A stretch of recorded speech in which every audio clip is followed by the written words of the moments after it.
com ferritinas e vitaminas, como era rica a nossa rotina. Din dom, hoje eu canto a minha travessa. Din dom, um macunuço, meu amor. Din dom, hoje eu canto a minha travessa. Din dom, um macunuço, meu amor. Das sentadas do largo, do Cota Zezé, o karateca que todo dia só queria tomar café. Futebol era tradição, lembro Napoleão Brandão. Quando seu time perdia, ninguém ficava em seu portão. Din dom, hoje eu canto a minha travessa. Din dom, uma conosco, meu amor. Din dom, hoje eu canto a minha travessa. Din dom, uma conosco, meu amor.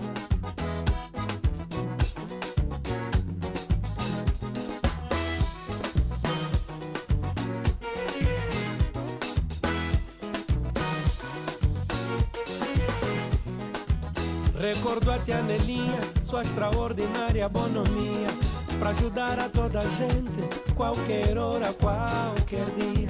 Saudades de ouvir roncar da tua mota, Jorginho. Na Sagrada Família, uma Sochi, nosso vizinho. Din dom, hoje eu canto a minha travessa. Din dom, uma conosco, meu amor.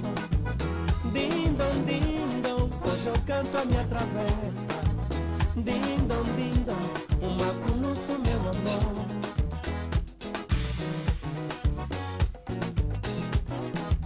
A roda de samba no quintal do Talaia.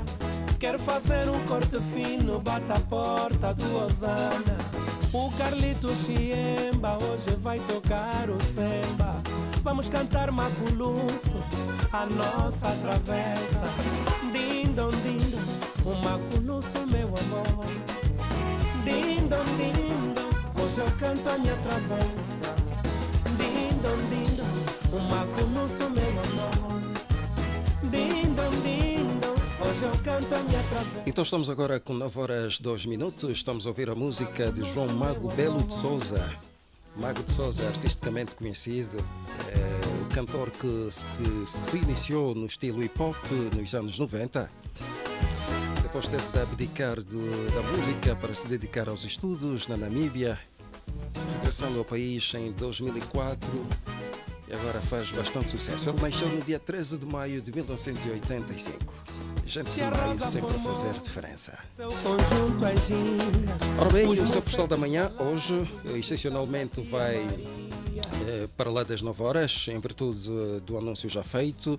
Vamos ter aqui a conversa com o general Abílio Camaleta Numa, ele que é um dos cofundadores do Exército Nacional Único em 1991 e atualmente a desempenhar as funções de secretário nacional da UNITA para os antigos combatentes e veteranos da pátria. General Numa, muito bom dia, seja bem-vindo. Olha, muito bom dia, Festo, muito bom dia aos caros ouvintes, a quem saudamos infusivamente por mais este momento. Pois bem, General, para já pedimos desculpas pela demora no começo da nossa conversa, justas razões técnicas tiveram a condicionar o arranque na hora prevista. Esperamos que aceite os nossos pedidos de desculpas. Olha, não só, eu também cheguei aqui um bocadinho tarde, porque os nossos engarrafamentos todos os dias, fizeram com que não tivéssemos chegado aqui mais cedo. Mas cá estamos para podermos chegar aos nossos ouvintes com certeza de perceberem a razão por que estamos aqui. Pois bem, General Numa, 32 anos de Exército Nacional Único, o senhor foi um dos cofundadores. Que memórias é que tem do 9 de outubro de 1991? Olha, boas, porque naquela altura o João de Matos e eu e o João de Matos, a partir das ESFALA e ESFAPLA, demos um passo para a construção de um outro futuro para Angola. E deste passo resultou a formação das Forças Armadas angolanas.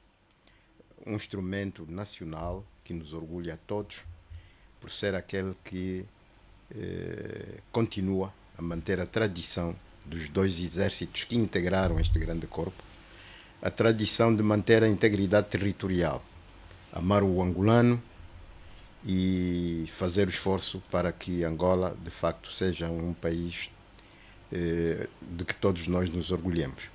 Apesar de tudo isso, há forças que lutam para desviar o objetivo para que este órgão foi criado. Que forças são? São forças retrógradas, são forças atrasadas no tempo e forças que não conhecem a força da história. Essas forças têm um rosto? Têm, sim senhor, estão no interior do MPLA, são forças que muitas delas têm continuidade nas Forças Armadas Angolanas, que ainda persistem em tentar fazer desta força, deste grande orgulho das Forças Armadas Angolanas, um instrumento ao serviço de um partido único.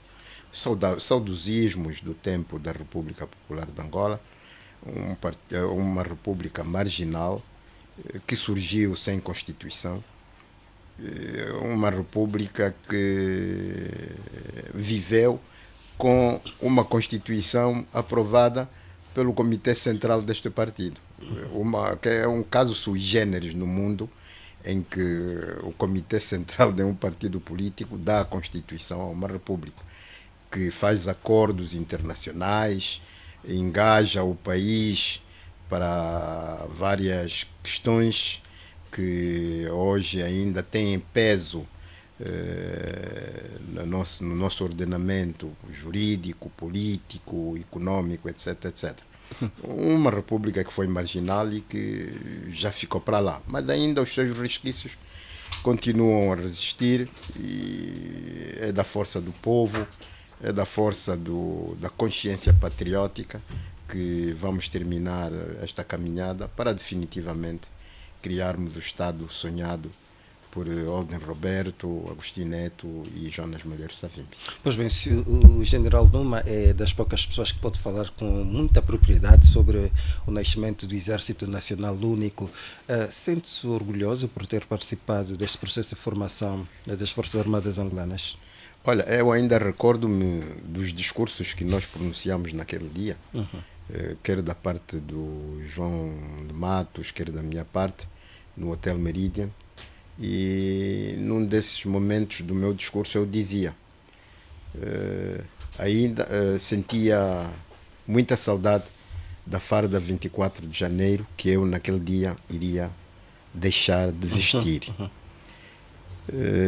Porque de facto o passo era gigante para Angola. E só para situar aqui os nossos ouvintes, sobretudo os mais novos que nos estão a acompanhar, a farda 24 de janeiro era a farda que era usada pelas falas. Exatamente. Era a farda usada extinto pelas braço falas. armado da UNITA. Exatamente. E só para recordar que quando os ventos começaram a soprar para um sentido que nós não tínhamos percebido, e não eram exatamente aqueles que tinham estado na gênese da criação das Forças Armadas Angolanas, depois das eleições eu retirei-me. Retirei-me porque pensava que era necessário rebuscar forças para repormos a finalidade dos acordos de Bicesse, para definitivamente Angola ser mesmo um Estado democrático de direito. Tem estado a levar tempo até aqui, mas ainda estão ali muitas forças. E é só para recordar que sempre que é um aniversário eu ainda nunca fui convidado oficialmente. Não? Nunca fui tido nem achado para falar um bocadinho sobre este momento, e aparecem outros atores. Mas sentem-se marginalizados? Eu fiz a minha parte, e que vem atrás dos acordos, dos processos que foram assumidos do ponto de vista que nunca tiveram uma única promoção. Não estou a defender que sejam promovidos, não estou a defender isso. Estou apenas a defender que nós somos angolanos, todos nós. E até muitas das vezes aqueles que nos discriminam são aqueles que têm angolanidade, entre parênteses, com muitas dúvidas. Nós estaremos sempre aqui. General Luma, como é que foram as negociações para o surgimento do Exército Nacional Único? Olha, este processo começa em 1974, com o 25 de Abril. Os movimentos de libertação assumem um posicionamento de cessar-fogo. A guerra tinha... os oficiais portugueses fizeram um golpe de Estado em Portugal e que permitiu acabar com a guerra no ultramar, Guiné-Bissau, Angola e Moçambique, onde houve movimentos de libertação efetivos. E foi dentro dessa perspectiva que inicia o processo de transição do colonialismo para o Estado pós-colonial nesses países. E em Angola, a UNITA foi o primeiro a dar um passo na negociação com os portugueses. E isso foi feito dentro das posições que a UNITA tinha conquistado durante a guerra. Enquanto outros tiveram, a FNLA fê-lo lá fora, em Kinshasa, o Dr. Antônio Agostinho Neto teve que armar algumas tendas aí nas chanas do Lumeje, as chamadas chanas da vergonha. A UNITA intitulou isso Chanas da Vergonha porque foram transportados ali de helicópteros portugueses para poderem assinar os acordos de cessar-fogo com Portugal. E até queria lembrar a vice-presidente do MPLA, que foi a Muangai. Muangai foi mesmo Muangai. Devia ter também em memória, não sei se vai conseguir encontrar a Chana da Vergonha, onde se fez os acordos entre o MPLA e Portugal. Não sei se ainda pode encontrar esse lugar, mas Muangai estará lá. Não é do MPLA, não. Estou a falar Muangai, onde a UNITA foi institucionalizada. Portanto, já dentro dessa perspectiva fizeram-se acordos, onde cada parte daria 8.000 homens para começar a fazer um exército de 24.000 homens. Os remanescentes dessas forças seriam desmobilizadas e reinseridas socialmente. Infelizmente, os acordos não foram cumpridos e nós vamos trabalhar para legarmos ao futuro e à juventude o que se passou de 1974 até 76 com o eclodir da guerra contra o social-imperialismo russo-cubano, que não era guerra civil, as pessoas percebam bem. A guerra depois de 76, a guerra que começou em 1975, não era uma guerra civil. Continuava ainda a ser uma guerra no quadro da Guerra Fria, onde as potências de então, a Rússia, Estados Unidos, a União das Repúblicas Socialistas exatamente, Soviéticas, a URSS estavam por detrás disso tudo. E não só. Os conflitos em 1975, quando iniciam, já os cubanos já estavam em Angola. Portanto, não era uma guerra civil entre só angolanos. Havia estrangeiros por trás disso.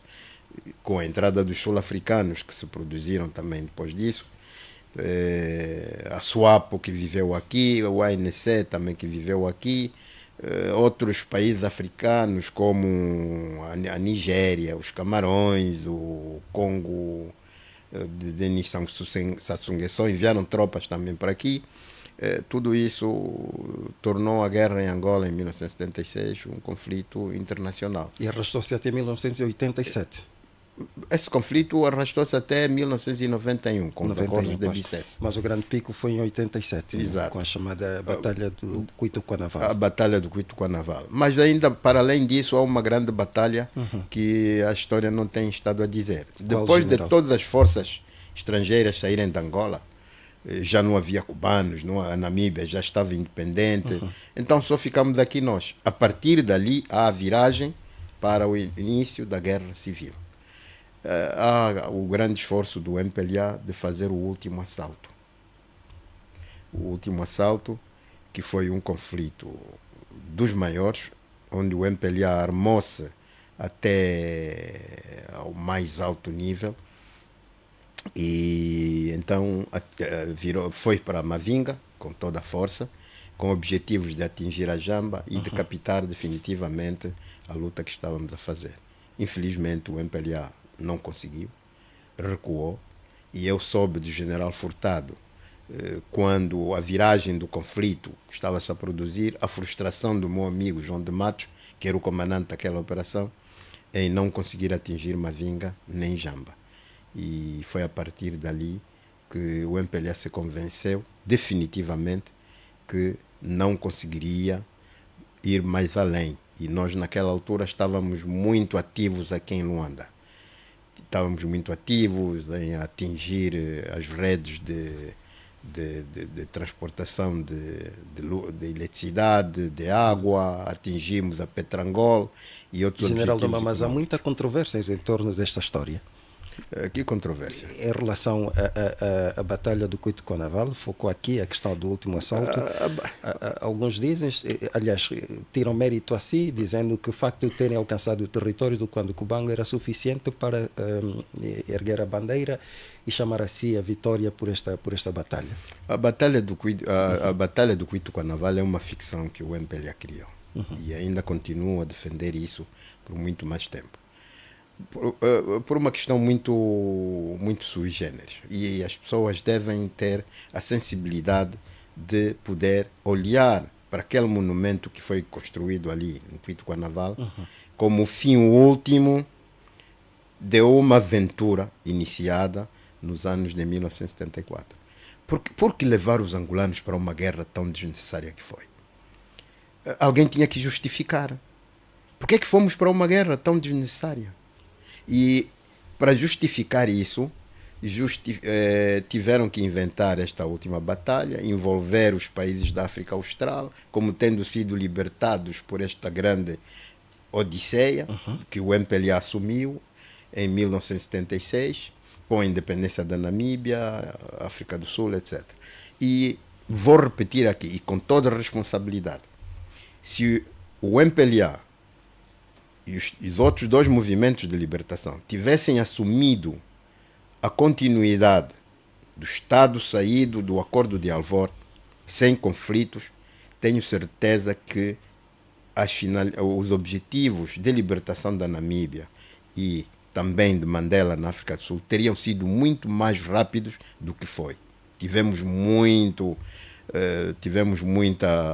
fricção, houve muita morte entre nós africanos, ao ponto de, na África do Sul mesmo, houve a Comissão da Verdade, que levou anos para poder explicar como é que o próprio ANC matou seus militantes, as guerras que se produziram lá dentro, o racismo, etc, etc. Tudo isso foi tratado neste processo que foi levado com muita responsabilidade e hoje tenta consolidar, de facto, aquela sociedade. Portanto, o MPLA mente.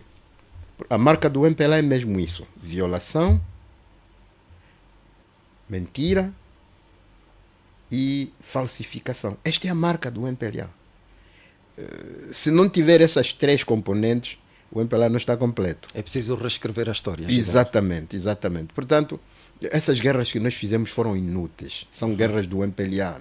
Nós nunca nos vamos vangloriar com essas guerras. Foram inúteis. Nós teríamos saído do colonialismo diretamente para Angola independente e para um Estado democrático de direito. E já naquela altura, de 1974-75, os portugueses já tinham um draft de Constituição. E eu ando à procura disso.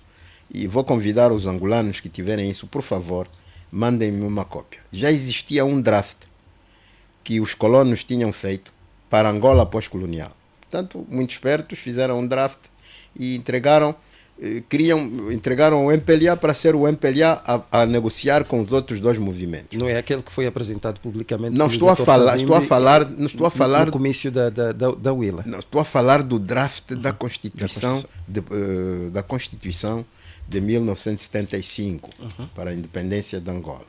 E este draft está ali perdido, porque os outros movimentos nunca aceitariam um draft devido dos portugueses para servir de instrumento do primeiro Estado independente pós-colonial. Portanto, nós tivemos esses momentos que não foram nada bons para a história, mas que também ainda não deram juízo suficiente. Alguma parte significativa e aquela que governa Angola não deram juízo suficiente para essas pessoas perceberem que só na reconciliação, só no amor, só na paz só no entendimento, no reconhecimento mútuo, nós vamos para frente. Mas se continuarmos a pensar que há espertinhos que vão continuar a dominar os outros e os outros vão continuar a cumprir, estão enganados. A vida nos ensina que os pequenos também surpreendem. Repito, os pequenos também surpreendem. O que é que quer dizer, general? É um enigma que deixo. E para aqueles que querem perceber, entendam que nós estamos na fase derradeira para definitivamente os angolanos se entenderem na paz e não se entenderem na marra. Estamos na fase derradeira de construirmos o amor, a paz e o entendimento entre nós todos. Não aceitar, porque há muitos que continuam com os seus medos. E esses medos ainda, muitos deles acirrados por mialas, não é? Aqueles que desviam o Estado do seu verdadeiro objetivo. Aqueles que utilizam órgãos do Estado para servirem partidos políticos, os mialas. Esses nunca serão aqueles angolanos que vão ajudar Angola a ser um país verdadeiro. Por isso mesmo, estamos na fase derradeira. Não se queixem. Estamos na fase derradeira. E esta fase tem sinais. Mas é um recado que o general deixa quem muito forte mesmo. Um recado muito forte. Tem sinais. E eu tenho certeza que nós estamos muito mais próximos de nos aproximarmos a uma parte significativa do MPLA para o entendimento do que aqueles que hoje dominam o Estado, que são os Mialas, os Joãos, os Antônios. Estamos mais próximos para nos aproximarmos à parte significativa do MPLA, aquela que tem consciência de que Angola já não precisa desses caminhos de discriminação. Pois bem, General Numa, estamos a conversa aqui com o General Numa, o General Abílio Camaleta Numa, que é o secretário nacional da UNITA para os antigos combatentes e veteranos da pátria. Pois bem, fizemos então esta incursão histórica, mas eu gostava de vir mais para cá, para 1991, por altura da criação do Exército Único, e lhe pergunto, quantos efetivos naquela altura integravam, ou seja, estavam preparados para integrar o Exército Nacional Único? Olha, as Forças Armadas Angolanas nasceram de um processo que tinha, não consigo neste preciso momento dar precisão, mas havia um conjunto de efetivos a integrar o Exército, a integrar a Marinha e a integrar a Força Aérea. A UNITA, que não tinha Marinha nem Força Aérea, a UNITA foi, nos acordos, foi obrigada a ceder alguns oficiais para esse ramo. Não tinha tropas preparadas para irem, quer para a Força Aérea, quer para a Marinha. Mas mesmo assim, entregou alguns estudantes para irem tirar cursos de aviação, muitos deles foram para Portugal. O caso de Jorge Chimbili, salvo erro, e outros. Agora, o corpo maior foi para o Exército. Mas o remanescente da ZESFALA e da ZESFAPLA, juntando-se aos remanescentes do ex-ELNA, seriam reinseridos socialmente. Este processo foi entregue, portanto, ao governo. O governo que adotou o sistema de desmobilização compulsiva. Mas mesmo assim o termo desmobilização compulsiva foi muito mal emprego e foi um termo que julgo ter sido infeliz da parte de quem o concebeu. Como porque assim, general? A ZESFAPLA, o ex-ELNA e a ZESFALA não descontaram para a Caixa de Segurança Social porque muitos deles não ganharam dinheiro, mas ganharam um país. Não foram pagos, mas ganharam um país pelo qual lutaram. E eles só olharam para esta parte material, não olharam para a parte política, a parte mais importante do trabalho que esses efetivos tinham executado para o bem comum. E essa desmobilização compulsiva levou a que o governo de Angola fosse para este processo eivado de má fé. Desde o início, eivado de má fé.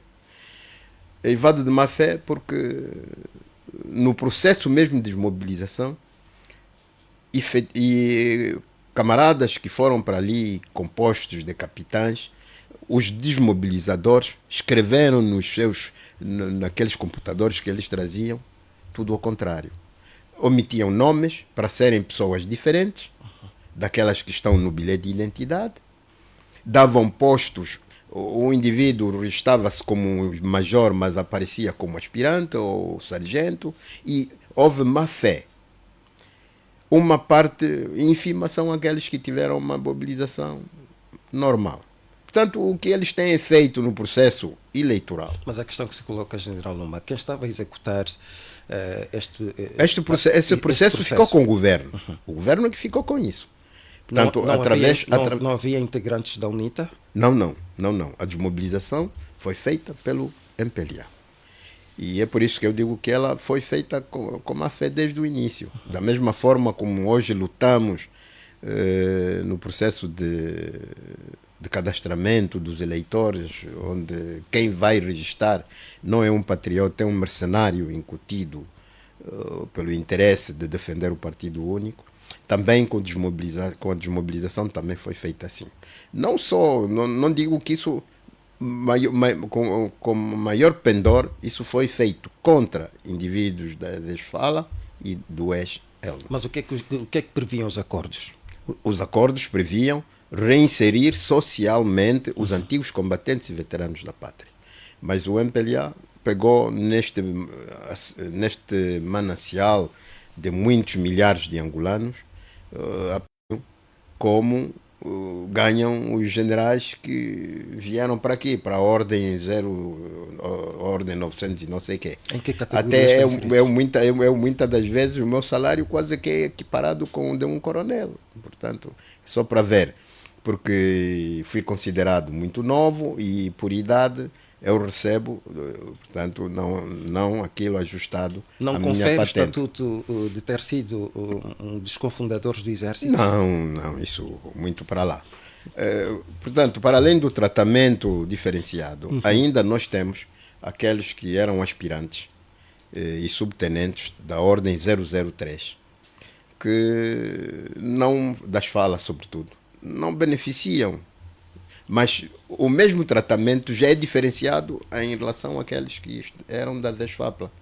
Muitos deles, os aspirantes, os subtenentes e subtenentes, muitos deles hoje vão para a Caixa de Segurança Social, mas os outros continuam discriminados. Temos o caso dos oficiais de reserva, de 1997. Portanto, no culminar da formação das Forças Armadas Angolanas em 1997, houve parte de gente que ficou na reserva.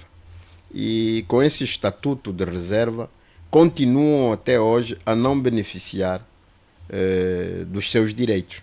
Continuam a beneficiar dos seus direitos. E olhe só que muitos desses já tinham idade muito avançada, deixam órfãos, deixam viúvas, e todas essas pessoas continuam a ser discriminadas. O governo não olha para isso.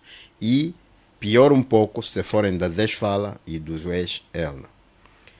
Os reformados, aqueles que estão na Caixa de Segurança Social, depois de mortos, depois de morrerem, deixam direitos para os filhos menores de 18 anos, que têm uma certa percentagem. Isso está regulado. Deixam direitos para as suas esposas, um direito que vai até a 30% do salário que eles recebiam, que eles oferiam. Mas o que acontece é que esses senhores morrem, as suas famílias deixam de ter direitos a esses direitos. Deixam de receber isso. E, no entretanto, essas sobras todas não vão para o Ministério das Finanças para serem cortados. Qual é o destino que é dado? Não, isso só o Ministério da Defesa consegue explicar. Os mais velhos que estão lá, hoje eles dividem-se, assambarcam dinheiro de milhares de angolanos e de vítimas que são os órfãos e as viúvas, mas eles sabem o que fazem.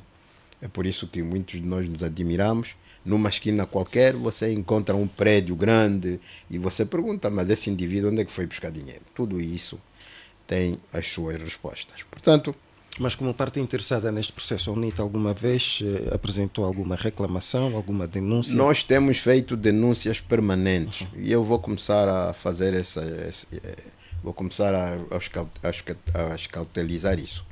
Primeiro, para dizer que a UNITA tem responsabilidades históricas sobre esses efetivos que tem por desmobilizar. A quem nós chamamos o passivo da nossa história. E acho eu que também o MPLA deve estar agora a retomar a terminologia de passivos. Nós temos responsabilidades para com todo o angolano, porque nos nossos estatutos na UNITA, há muita gente que diz que a UNITA tem de mudar. A UNITA não vai mudar. A UNITA vai melhorar os seus processos de ser e de integração e de fazer política. A UNITA vai melhorar muito. Porque se a UNITA mudar, eles vão querer que a UNITA seja igual ao que o MPLA fez. Nós não seremos isso. E nos nossos estatutos, nos estatutos da UNITA, está lá bem escrito. A UNITA é patrimônio dos angolanos. E como patrimônio dos angolanos, nós não vamos só defender os antigos combatentes e veteranos da pátria da ZESFALA. Nós vamos defender os antigos combatentes e veteranos da pátria da ZESFAPLA e do EZELDA, porque foram eles que nos deram essa liberdade que nós temos. Essa liberdade que está a ser abusada pelos meninos que estão ali nas lides do poder, que abusam os homens sem voz. E nós estamos aqui para dar voz a esses homens. Pois bem, General Luna, só para ter uma ideia, quantos antigos militares é que a UNITA controla e que precisam de financeiras e integração social? Nós temos acima de 90 e tal mil pessoas. 90 e tal mil pessoas. E também eu tenho conhecimento que há organizações, e muitas delas já transformadas em instituições de utilidade pública, porque vêm da ZESFAPLA, que controlam a SCOFA e outras que controlam os efetivos da ZESFAPLA por desmobilizar. Assim como também o ex-ELNA tem esses efetivos. E esses efetivos lutam, muitas das vezes, com a ajuda das instituições onde eles estiveram enquadrados durante anos. Outras vezes organizam-se em grupos separados e vão reivindicar os seus direitos. Se estiver atento e acompanhar, eu penso que como homem da comunicação está a seguir esta brincadeira que se passa aqui em Malange, de uma dita pastora que dizem que andou ali a assinar, a falsificar a minha assinatura. Está envolvido o nome do senhor? Tudo aquilo é uma farsa. Tudo aquilo é uma farsa. E eu percebi e trago de lá os documentos que são legais, documentos que nós trabalhamos aqui, e eles organizaram-se, vieram de Malange para aqui para Luanda, foram para ali para a PM, e introduziram os seus documentos, e em compensação, documentos que dirigiram, portanto, ao DOME, receberam em contrapartida assinaturas que reafirmam, nas fotocópias, que reafirmam que eles estiveram ali. Portanto, toda aquela história aí é uma farsa que está a ser feita. Porque, pronto, o MPLA faz isso para atingir a UNITA. A mim, muito menos. Porque, de qualquer forma, mesmo que falarem do Camalata Numa, que anda a assinar, que rouba, que faz... Isto é uma marca criada durante muitos anos. Mas, General, e ela não vai ser destruída assim. O surgimento destes esquemas não vem demonstrar que há uma certa fragilidade, há uma certa incapacidade de controle da parte da UNITA. Olha, seus antigos só para lhe dizer, militares. Vou lhe colocar aqui factos. Nós temos aqui esses documentos aqui. São documentos oficiais. São passes e cédulas de licenciamento à reforma. Há grupos que são animados pelo próprio governo que de tempos em tempos enviam gente para as províncias, aqui fazem essas operações aqui em Catete, às vezes no Benfica, em quintais, onde você encontra Lexus, carros grandes, a darem esses documentos oficiais. Esse documento é igual ao que eu tenho, sou desmobilizado verdadeiro, mas há esse que vem também à parte. E quando esses indivíduos que são cooptados de forma informal, dão dinheiros enormíssimos, cada um deles. E nós infiltramos esses grupos todos. Temos aqui documentos falsos. Esses documentos não vão para a Caixa de Segurança Social, não vão para a prova de vida, porque são ilegais. E eles é que têm os esquemas como introduzir esses indivíduos no circuito normal da Caixa. O mal está lá. E não tem nem Sinfo, nem SIC, nem ninguém que está a lutar contra isso. E mais, nós já fomos várias vezes à polícia denunciar isso, porque nós infiltramos grupos onde fomos buscar esses documentos, metemos lá pessoas, entregamos ao governo para perceber o que estava a ser feito, mas não disseram nada, não piaram, nem tungiram, nem fizeram nada. Nós temos aqui documentos de um tal general dos Búfalos, que tem um exército que faz, que desfez, que desmobiliza, que não sei o quê, que nós também denunciamos. Está aqui. Denunciamos. Mas o governo não fez nada. Nós temos documentos de um tal general Calvino.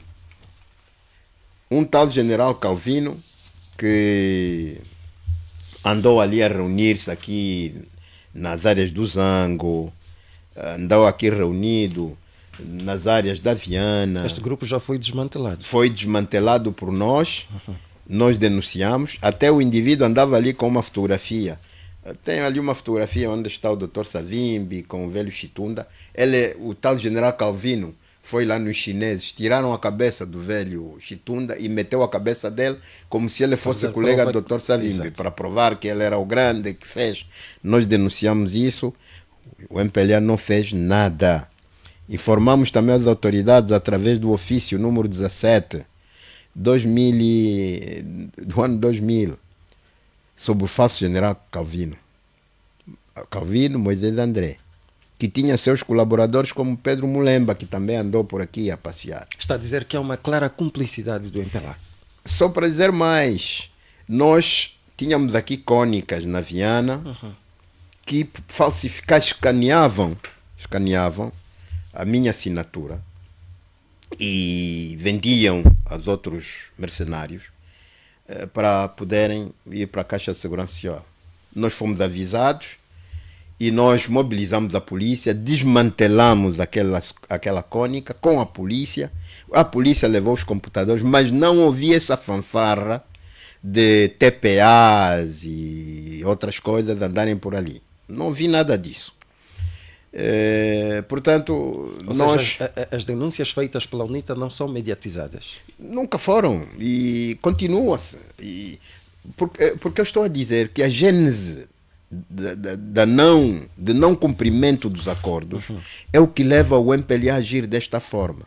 Agora, quando apanha alguém que é militante da UNITA, apanha não, quando quer entrar num esquema de fragilizar a UNITA, atingir a UNITA, o seu dirigente máximo, o senhor presidente Adalberto Costa Júnior, ou outros dirigentes, utiliza esses esquemas. O caso da Paulina Chipate, que é uma militante do MPLA, ela é uma vítima. Eu fui falar com ela agora desta vez, quando eu estive em Malange.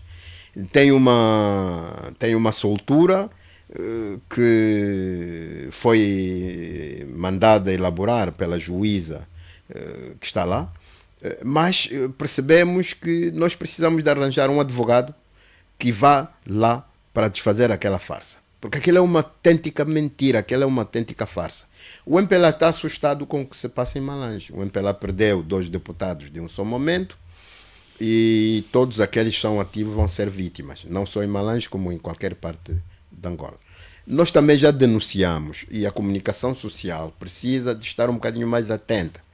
Eu já denunciei aqui há um determinado tempo que nós tínhamos indivíduos que eram antigos combatentes e veteranos da pátria, muitos deles a virem do Cacoaco, a virem da Viana, a reunirem-se todos os fins de semana aqui, na área dos quartéis. Há um tal brigadeiro que os enquadra. E é dali onde estão a retirar mercenários para fazerem essas fanfarras que denunciam. Eu fui desmobilizado à força porque eu nunca fui militar. São mercenários apenas que são utilizados. São aqueles indivíduos como os outros que andaram ali a inviabilizar os congressos da UNITA. Essa história é toda conhecida. Portanto, se o MPLA tiver força, porque nós não vamos deixar de emitir declarações, não vamos. Temos responsabilidades históricas. Se eles quiserem vir aprender os processos, como é que nós desmobilizamos, como é que nós testemunhamos que um indivíduo foi militar da UNITA, que venham. Eles passam por uma bateria de instituições que perguntam onde é que eles lutaram, quem eram os seus comandantes, e buscamos testemunhas até que confirmamos que de facto esses indivíduos foram mesmo militares da Desfala, quer que sejam homens ou mulheres. E nós depois passamos uma declaração e eu sou o último a assinar. Há um processo atrás de mim, há instituições a trabalharem e nós temos responsabilidades históricas. Nós não vamos recuar. Não é o MPLA que vai nos intimidar. E vou dizer mais. Diga, Sr. General. Aquilo que não está a ser feito hoje, acordos que o MPLA fez com a UNITA de terminar acordos políticos com o MPLA e com a UNITA e responsabilidades de dar à UNITA isto e aquilo. Responsabilidades. Aquilo que o MPLA não está a fazer hoje, com a desmobilização dos antigos combatentes, do ex-ELNA, ex-FAPLA, ex-FALA, o MPLA saiba que o dia que isso muda, nós vamos buscar esse dinheiro nos bolsos do João Lourenço, nos bolsos de Eduardo Santos, aquelas empresas que eles formam. É onde eles vão ter que pagar isso. Nós não vamos buscar no Estado, não. Nós vamos buscar nos bolsos desses indivíduos. E vão ficar falidos. As suas empresas vão falir. E nós vamos buscá-los, mesmo que fugirem lá para fora, nós vamos buscar esse dinheiro nos seus bolsos. Porque o Estado angolano é uma pessoa de bem. E se é dirigido por bandidos, acontece isso. E nós vamos buscar esse dinheiro nos bolsos deles, nas empresas que eles formaram. Mas chamam eles carrinhos, matapalos ou outra coisa. General, não considera esse discurso atentatório à reconciliação? Não é atentatório, não é atentatório. O mal que estão a fazer a essas pessoas é muito mal. Se o Estado se compromete nos acordos resolver os problemas dos antigos combatentes, por que não o fazem? Então, esses indivíduos que andaram à frente do Estado para resolver esses problemas, são eles que têm de pagar por isso. É só isso. É só ir buscar os dinheiros, estão lá. Mais nada. Eles é que estão a dever-nos. Eles é que estão a dever os antigos combatentes. E eles é que vão pagar. Não é o Estado. Porque o dinheiro do Estado, eles terão que justificar onde é que o meteram. Porque o dinheiro está a entrar. O dinheiro está a sair das contas públicas. Está a ir para onde?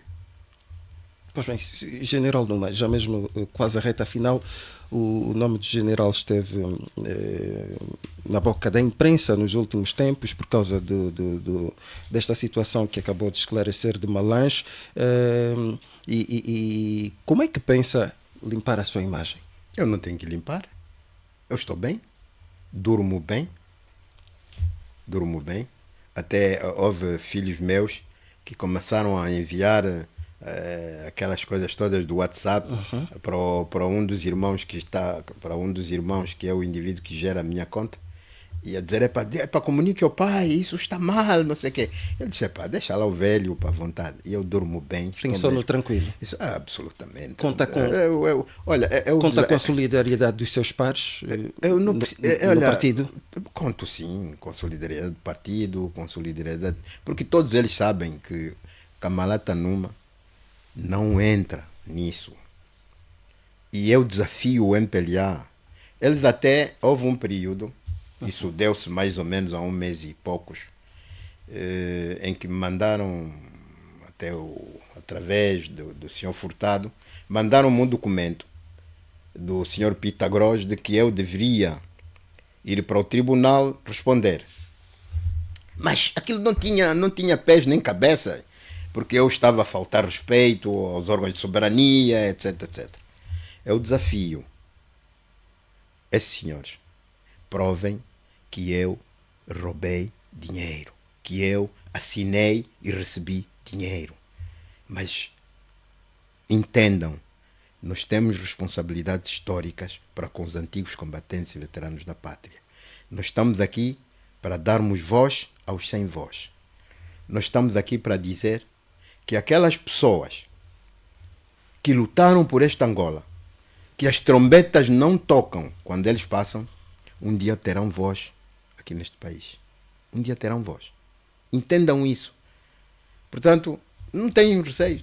General, a marginalização do seu nome foi feita com a cumplicidade dos órgãos de comunicação social públicos. Pensa responsabilizá-los?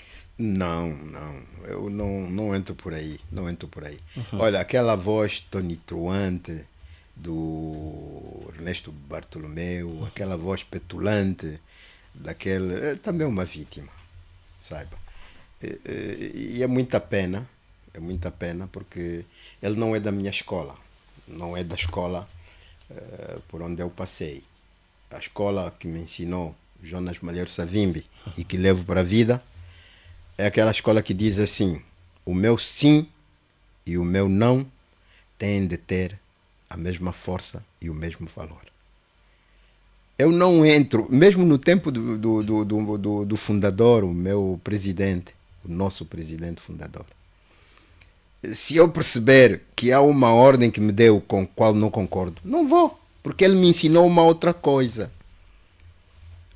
E hoje é por isso que eu estou à vontade em defender este homem. Estou mesmo à vontade. Enquanto que aqueles que cumpriam ordens, e muitas delas até inventavam mais coisas, não é? Na ausência dele, inventam que não, se esse morreu, quem me deu a ordem é o fulano. Reza a história que o Dr. Savimbi, em muitas ocasiões, zangou-se com os senhores. Muitas vezes, porque nós às vezes dizíamos ao velho que não íamos. Portanto, agora, coitado do Ernesto Bartolomeu, ele é aquele que talvez deve estar a dizer, também não tenho como fazer, mas eu, se estivesse no lugar dele, eu não cumpriria essa voz. Portanto, ele não tem essa escola, é uma vítima que também tem de ser um dia resgatada desta cultura, onde um dia teremos uma TPA mais soberana, em defesa da liberdade, em defesa do bem, e não aquela TPA que passa o tempo a assassinar líderes políticos, como o meu presidente Adalberto Costa Júnior, passa o tempo todo a ser massacrado. Portanto, um dia teremos uma TPA também mais soberana, mais angolana, a falar da verdade. Teremos tribunais mais livres, onde os juízes não fazem aquela brincadeira como aquele juiz que aumentou a pena da Anete Nahara, só para mostrar que então está alinhado com um grande chefe e que não é bem por aí. A Anete Nahara também é uma vítima desse sistema. É uma vítima desse sistema que deu voz aos angolanos, que falou para os angolanos sem medo. E ela é uma vítima, por isso mesmo. Ousou em desrespeitar o Presidente da República. Quem? Ousou em desrespeitar o Presidente da República. Mas em democracia, quem não se faz respeitar a si próprio, em democracia pode ser desrespeitado também por outras pessoas. Portanto, falar mal de um presidente nos Estados Unidos, na América, em qualquer país democrático, isso não é crime nenhum. Porque aqui o Presidente da República dá aso a isso. Um Presidente da República que vai dizer, por exemplo, que no meu governo um homem da oposição não passa. Eu digo, mas esse homem não percebe nada de política. Não é? Eu digo isso porque um chefe de Estado que jurou constitucionalmente, até ele está contra a Constituição. Como é que ele se faz respeitar? Não é? E, olha, é o mesmo quando sair daqui e com essas palavras que encontrar a polícia aí para me levar para a cadeia, estou mesmo à vontade nisto. Estou mesmo à vontade. Sejam homens mandados pelo Antônio, pelo José, pelo João, venham. Estou mesmo à vontade. Por isso,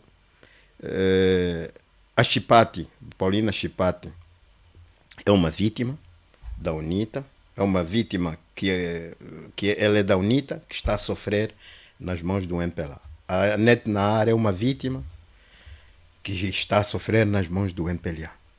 O Ernesto Bartolomeu, com aquela voz tonitruante e petulante, é uma vítima do governo. Por isso, estamos à vontade. General Numa, estamos a terminar e como é general, tem largas experiências militares, está atento ao que está a acontecer no Médio Oriente? Olha, do ponto de vista geopolítico, acho eu que se alguém der um passo no xadrez, um passo errado, no xadrez da Ásia, ali onde o conflito está circunscrito, e a Ucrânia não está muito distante, só o mar é que o separa da Turquia.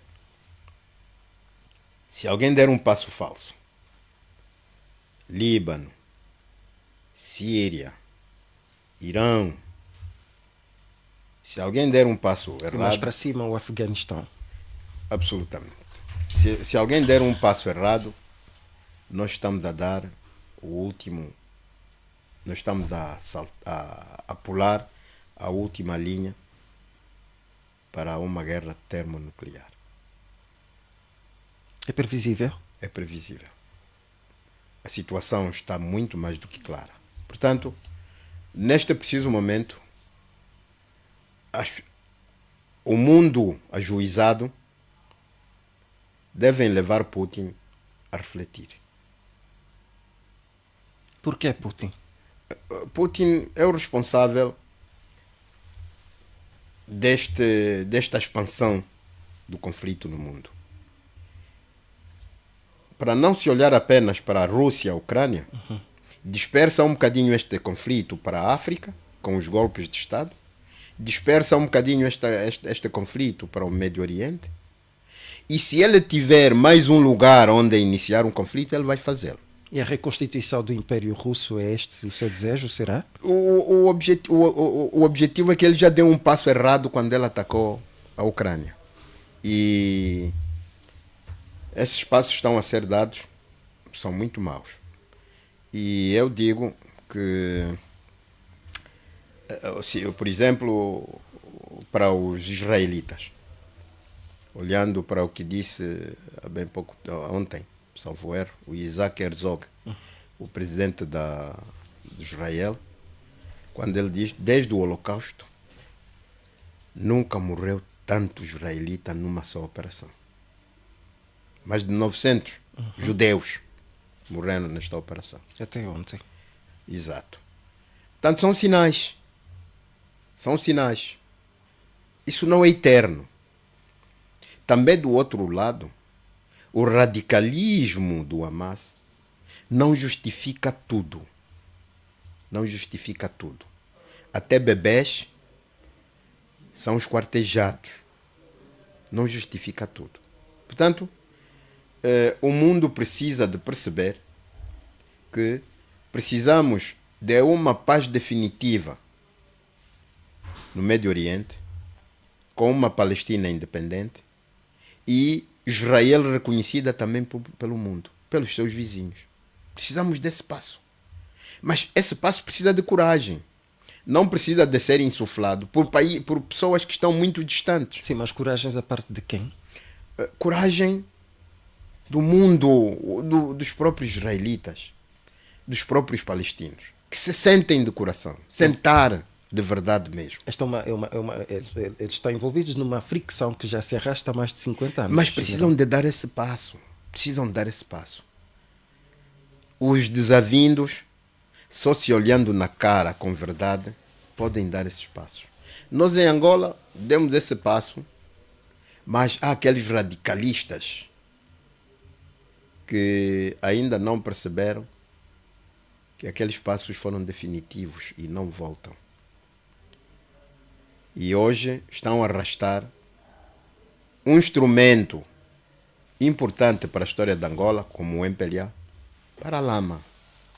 Eu nunca vi, desde que me conheço, nunca vi tanta contestação feita contra o MPLA em Angola. Tanta. E se o MPLA permitisse 1/3 da população de Angola manifestar-se na Rádio Nacional e na TPA, o MPLA ficaria assustado. Mas por não dar voz a essas pessoas sem voz, dá a entender que a situação é normal. Não é. O MPLA está na lama. Mas, por quê? Porque aqueles radicais que gostariam que a UNITA tivesse sido morta naquele tempo, toda ela, aqueles que acham que a oposição, a sociedade civil opositora, toda essa devia ter desaparecido, têm de perceber definitivamente que já não têm mais espaço, não têm mais tempo. Agora é o momento para definitivamente os angolanos se entenderem e consolidarmos os processos iniciados em 1991. General Numa, vou agradecer a sua presença, muito obrigado.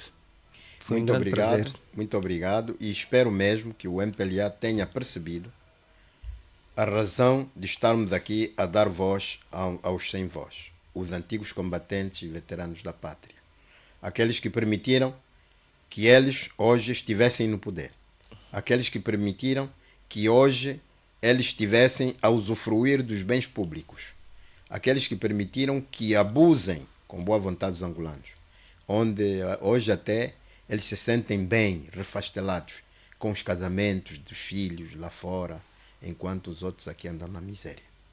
Portanto, a nossa mensagem é bem clara. É agora. A mudança tem de ser agora. Obrigado, General Numa. Até uma próxima ocasião. Muito obrigado. Pois bem, aqui a conversa com o General Abílio Camalata Numa, secretário nacional da UNITA para os antigos combatentes e veteranos da pátria e também cofundador do Exército Nacional Único. Estivemos aqui a conversar um pouco sobre a formação do Exército Nacional Único, também sobre a desmobilização de antigos militares e ainda um olhar à situação conflituosa reinante no Médio Oriente, em que Israel e Palestina digladiam-se mutuamente, uma situação que já provocou a morte a mais de 1.500 pessoas e também variadíssimos deslocados, de acordo com as Nações Unidas. Então estamos a colocar ponto final nesta edição do Postal da Manhã, hoje estendido até às 10 horas. A técnica final da emissão garantida pelo Cláudio Cassanjo, redação central de notícias com uma vasta equipa, a montagem sonora, o Celestino Tivela, a coordenação geral de Horácio dos Reis. Meu nome é António Festos, foi um prazer, fica a promessa de voltarmos amanhã para a penúltima edição da semana de Postal. A todos, continuação de muito bom dia.